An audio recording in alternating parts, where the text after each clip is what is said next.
لا إله إلا الله محمد رسول الله لا إله إلا الله محمد رسول الله نحمده ونصلي على رسوله الكريم أما بعد فأعوذ بالله من الشيطان الرجيم بسم الله الرحمن الرحيم والمحصنات من النساء إلا ما ملكت أيمانكم كتاب الله عليكم وأحل لكم ما وراء ذلكم أن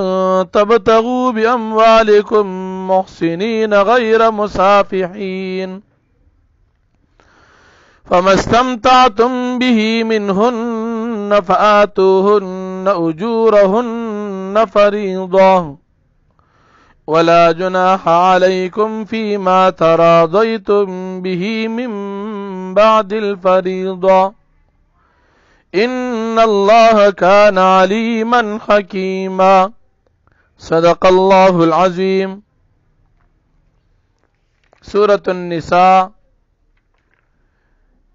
پنځم پارا سلیرشتم نمبر آیت دی. د دې آیاتونو د مخکې آیت سره ربط او مناسبت دا دی چې په مخکې رکوع کې په مخکې آیت کې هم محرمات بیان شو او په دې آیاتونو کې هم محرمات ذکر کیږي. پرونی درس کې دا خبره تیره شوه چې محرمات څلور قسمه دي.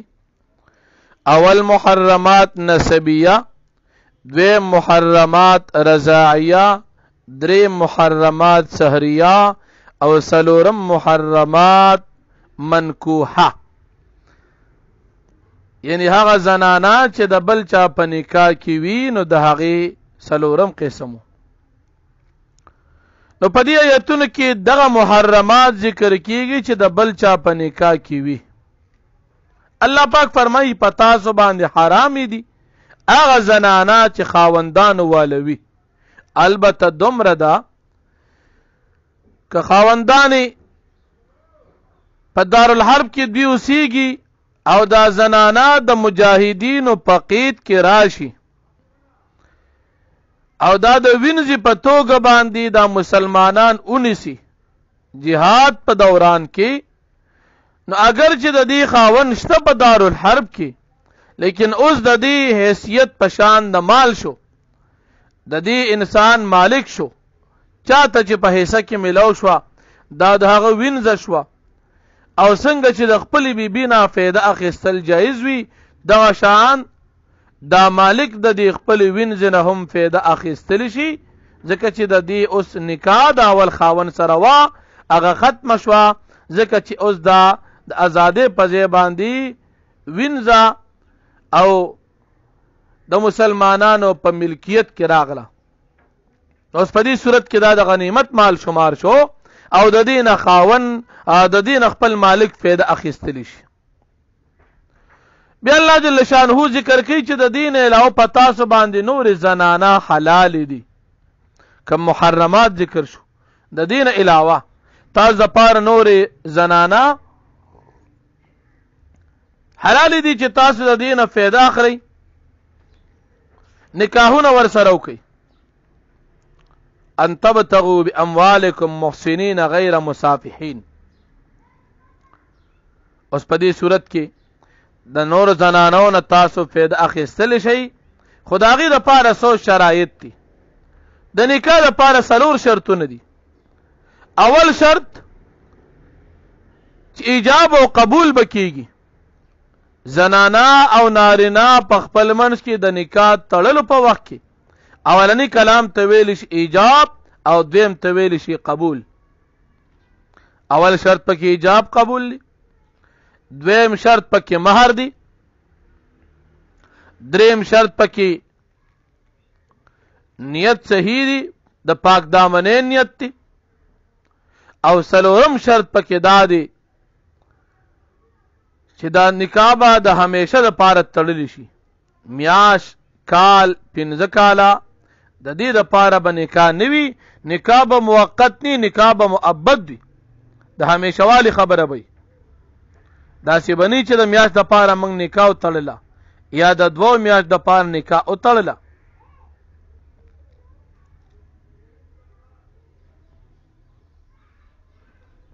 دا د نکاح دپاره 4 شرایط شو. او 5م شرط پکې دا دی چې ګواهان به په دې باندې قایم کړي شي، ځکه که چېرې نکاح کې ګواهان نه وي نو بیا هم دا نکاح صحیح نه ده.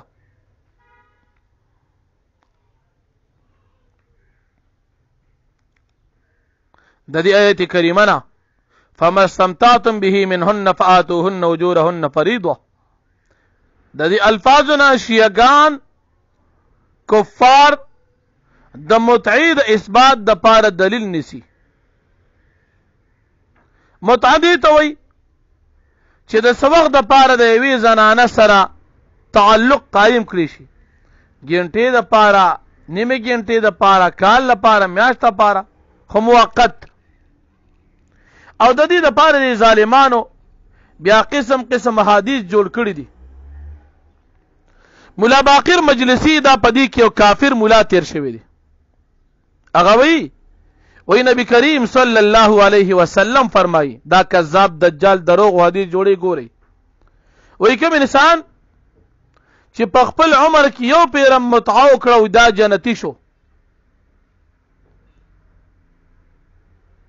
او وی کله چې نارینه او زنانه په خپل منځ کې متعه کوي او دواړه راضي شي نو په دې یو فرشته راشي. دا فرشته د دې ښځې خاوند یعنی دا د شیعه کافر او د شیعه زنانه کافر کله چې دی دا متعه کوي نو په دې وخت کې دا فرشته حفاظت کوي. او کله چې دی خپل منځ کې خبرې کوي نو دی ته د تسبیحات او ثواب ملاويږي. او کله چې دی د یو بل لاسونه نشي نو په دې باندې دی د لاسونو ګناهونه معاف کیږي. او کله چې دی د یو بل سره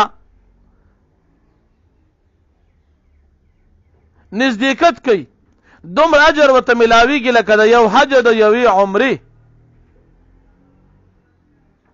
او کله چې دی کم وخت پورې دی په دې متعه دی بې حیایۍ دی کار کې لګیا وي وایي دومره وخت کې دی ته دومره اجر لیکلی شي لکه د غرونو برابر. او کله چې د دې بې حیایۍ نه بعد دی وی کله غسل کوي دا بې ایمانه وي نو په دغه وخت کې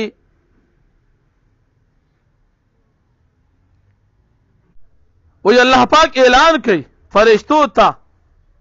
چې دی انسانانو زما د رضا د پاره دا کار وکړو او د پیغمبر طریقې اختیار کړه نعوذ بالله نقل کفر نه باشد. نو تاسو گواه اوسئ چې دی ته ما بخنه وکړه. او دا وجود نه چې یو احساس کې غورځېږي د یو ویخته یو احساس کې په بدله کې دی ته لس ثوابونه لیکلی شي. لس ثوابونه، لس ګناهونه معاف کیږي او لس درجې په جنت کې اوچتیږي. او بیا دا بی ایمان خلق وای شیعگان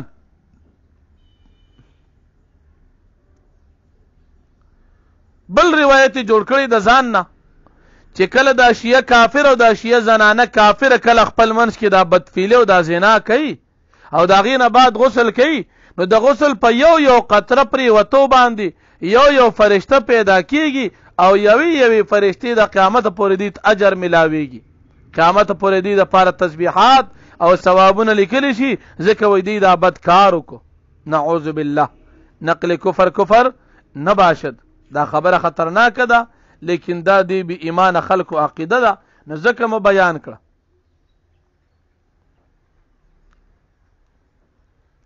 او بل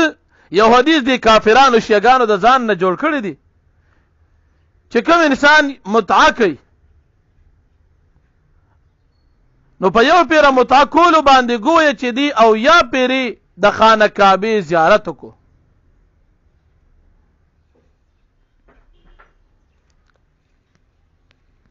او کوم انسان چې یو پیره د متعه کی دا بی ایمان کافران شیعگان وي وای دې د جهنم د 3 حصے نه بچو او چې دویمه پیرو کې نو د 2 حصے د جهنم د سزا نه بچو او چې 3 پیرو کې د جهنم د سزا نه دې مکمل بچ پاتې شو. عجیبه غونته کار دی. زینام کوي او نیت په د ثواب لري نو دې ته کفر وای. او دې باره کې دې قسم قسم حدیث جوړ کړی دي خو چې انسان د الله نه نه یریږي ای بدا شان قصې جوړي. نو د دې آیت کریمه نه دی فمستمتعتم به منهن فآتوهن اجورهن دی کافرانو دا د متعه اثبات دا غي دلیل ذکر کړی دی. حالان کې متعه د نبی کریم صلی الله علیه وسلم د خیبر په موقع نبی کریم صلی الله علیه وسلم صحابه کرام ته اعلان کو چې متعه حرام ده. بل یو دا غي زمانه د متعه حالو او یو نن سبا د شیعاګانو د زنا حال دی. د شیعاګانو زنا چې وي نه د دې د پاره نه مہر وي نه ایجاب او قبول وي او نه د هغې د پاره ګواهان وي هیڅ قسم نه صورت د نکاح نه وي. په مخکې زمانه کې به چې کله متعه کېده نو د هغې طریقه به دا وه. نو مخکې زمانه کې د متعې طریقه به دا وه څنګه چې د نکاح طریقه ده بعینه عمده طریقه به د متعې وه خو صرف هغې کې به وخت مقرر شو چې مثال دا نکاح موږ د میاشت لپاره تړله په صورت د موجودګۍ د ګواهانو کې مہر به مقرر شو ګواهان به مقرر شو د نکاح به مکمل ټوله طریقه وه صرف صورت به دا چې مہر دا نکاح به مؤبد نه وه دا نکاح به موقت وه. لیکن بیا شریعت دا نکاح هم دا چې کومه متعه وه چې موقت نکاح وه د دین هم الله رب العالمین منع او فرمایله. اوس د متعې په باره کې د حضرت عمر فاروق رضی الله عنه اعلانو چې کوم انسان متعه وکړه دې انسان ته به زه د زنا مطابق سزا ورکوم په ده به زه حد زنا جاری کوم. نو ګوره معلومه دا شوه چې متعه دا زنا ده. نن سبا چې کوم شیعاګان دا متعه کوي نو دا د قرآن نه خلاف دی او که په دې باندې نیت د ثواب لري نو په دې وجه باندې دا کافر دی. نو د شیعاګانو د کفر وجوهات ډیر دي خو یو وجه دا هم کېدی شي چې دوی د زنا ته د ثواب امید او تمه لري او په هغې باندې دومره ناشنا ناشنا لطیفې خپلې جوړوي. نو په دې بنا باندې د شیعاګان د متعې په جواز د دې په ثواب ګڼلو باندې هم کافر دي. بیا الله جل شانه فرمایي کله چې تاسو زنانو سره نکاح وکئ سره د دې دومره شرایطو نو تاسو هغې ته خپل مهرونه ورکئ ځکه الله جل شانو په تاسو دا لازم کړی دی د زنانه د پاره د نکاح په صورت کې مہر ضروری دی. تاسو تموي شرایطو د نکاح نه ده. نو مہر بیا دوه قسمه یو مہر مثل وي او بل مہر هغه وي چې کوم د نکاح په وخت کې مقرر شي. نو چې کوم مہر مقرر شي هغه هم صحیح دی که مہر مقرر نشو ښځې خاوند نکاح وتړله اوس د دې د زنانه دپاره مہر مثل وي د دغې زنانه همزولې او خپلوان رشتہ داران چې دغې کوم مہر وي هغه مطابق باندې زنانه مہر وي هغه بیا جدا مسله ده که زنانه مہر خپل اخلي او که مہر نه اخلي. لیکن مہر د دې زنانه د نکاح د وجه په خاوند باندې لازم شو. او بیا الله پاک فرمایي که تاسو خپل منځ کې مہر مقرر کو او په خپل منځ کې د دې په کمی زیاتی باندې تاسو رضا کیږي نو په دې څه ګناه نشته. ښځه وایي زه د خاوند نه مہر نه الم میرا کوه زما د خوشحالۍ ژوند پکار دی مہر مې نه دی پکار بالکل ډېره ښه. که ښځه وایي چې ما ته خپل مہر راکه خاوند د نکاح په وخت کې بالکل حق دی چې وغواړي بیا د ښځې اختیار دی که دا مہر بیا ځان سره ساري که خاوند لی ورکوي که جماعت کې ورکوي مدرسه کې ورکوي صدقه کوي او که ځان سره ساتي خو دا مہر دا د زنانه حق دی. الله پاک فرمایي چې تاسو په خپل منځ کې د مہر په کمی زیاتی باندې رضا کیږئ په دې باندې څه ګناه نشته. بیا الله جل شانه فرمایي کله چې ستاسو طاقت د آزاد زنانه سره د نکاح نه وي آزاد زنانه په نکاح باندې نشي اخیستی ځکه د هغې دپاره به تاسو سره د مہر بیا نه وي یا نن نفقه نشي ورکولی کمزوري نو په داسې صورت کې تاسو ته اجازت دی چې تاسو د وینځ سره نکاح وکئ. خو د هغې دپاره هم شرط دا دی چې د وینځ سره نکاح کوئ یو پکې د مالک اجازت وي د مالک چې د دې وینځ کم دی د هغه په اجازت باندې به کېږي. دویم چې تاسو ورسره نکاح کوئ نو ستاسو به نیت دا پاک دامنې وي نیت به مو صحیح وي او بل شرط پکې داري چې د نکاح کومه طریقه به د نکاح وي مہر به مقرر وي او بل داری چې دا زنانه چې چا سره تاسو نکاح کوئ نو دوی هم تاسو سره ښه ژوند تېروي، داسې نه چې نکاح تاسو سره وکړي او تعلقات بیا بل چا سره ساتي، کوم چې د زمانې د جاهلیت کارو نو داسې مسلمانان نه کوي.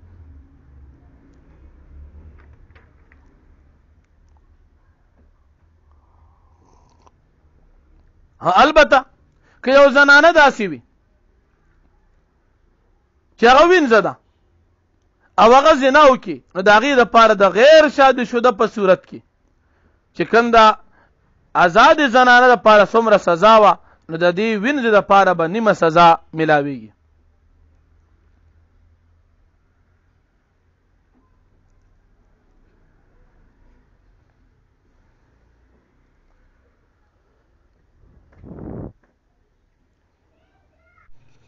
الله پاک فرمایي چې تاسو کله نکاحونه کوي نو په نکاح کې د خاوند او د ښځې خپل منځ کې تعلق ساتل پکار دي. سړی به هم داسې نه کوي چې د نکاح په صورت کې د پردو زنانو سره تعلق ساتي، که ساتي دا به حرام وي، او زنانه به هم داسې نه کوي چې د خاوند د نکاح نه بعد دا هم بیا پردو سړو سره تعلقات ساتي، دا به حرام او ناجایز د قرآن کریم مخالفت شمار کیږي.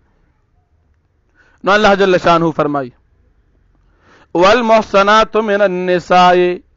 او حرام دي پتا سو باندې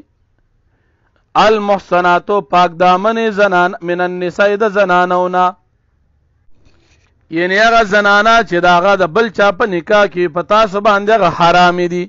الا ما ملکت ایمانکم مگر هغه چې مالکان شي تاسو خلاصونه، یعنی تاسو په ملکیت کې راشي اگر چې خاوند دشتا لیکن نکاح کې دا غدي لیکن دا د مسلمانانو په قید کې راشه وینځي شي نو بیا ستاسو دپاره دا حرام نه دي.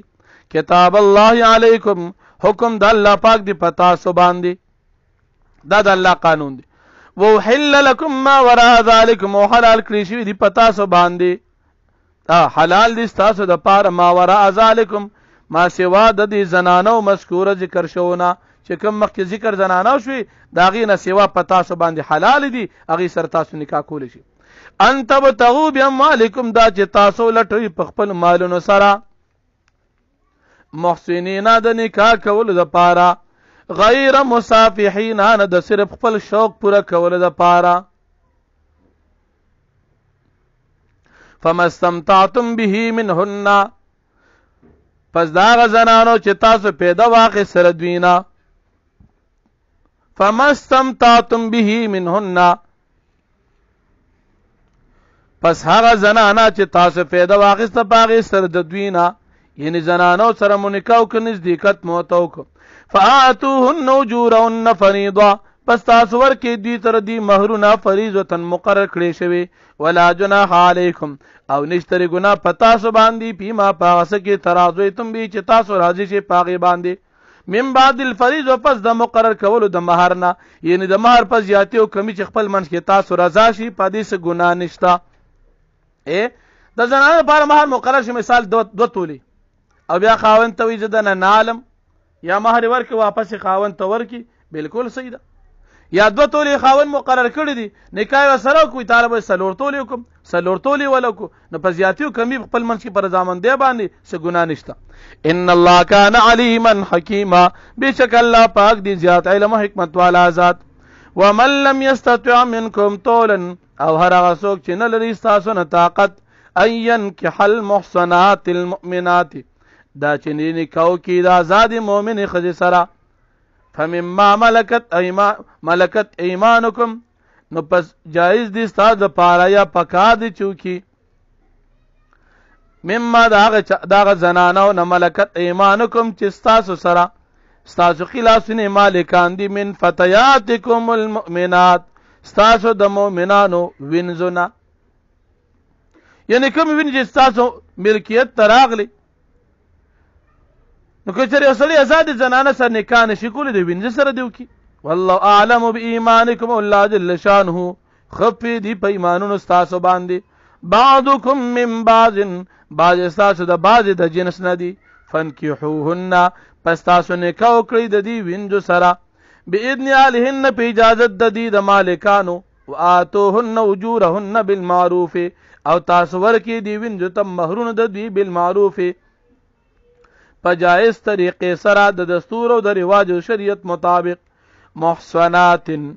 دا چې دا زنانه پاک دامن وي غیر مصافحات او نوی دا زنا کوونکی ولا متخذات اخدان او دا زنانه نوی نیونکی د پټې دوستانه دا چې نوی چې نکاح کې د یو تعلق د بل سره ساتي الله دې موږ تاسو مسلمانان د داسې حال نو ساتي فاذا وصلنا